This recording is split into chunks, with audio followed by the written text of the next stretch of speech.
আমি সর্ষে আর লঙ্কাটা মিক্সচার মেশিনে মিক্স করে নেব আর সর্ষে আলু দিয়ে চিংড়ি মাছ বানাবো। এবার সর্ষে আর লঙ্কাটাকে কালো জিরে দিয়ে দিয়েছি, এবার একটু জিরা ফোড়ন দেবো। এবার চিংড়ি মাছটা আর আলুটা দিয়ে দেবো। এবার হচ্ছে হলুদ দিয়ে দিচ্ছি, হলুদ, নুন,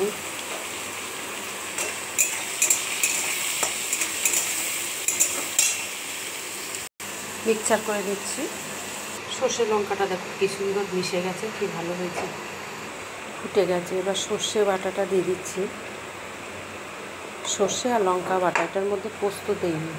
এবার উপর থেকে একটু তেল দিয়ে দিচ্ছি।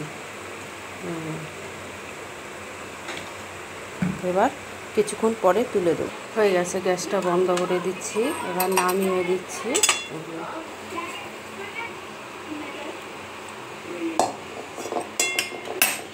এবার আমাকে দেখুন, রান্না হয়ে গেছে। দেখুন হয়ে গেছে। চিংড়ি মাছে আলু দিয়ে সর্ষে বাটা দিয়ে করেছি, পোস্ত দিয়ে বানাইনি।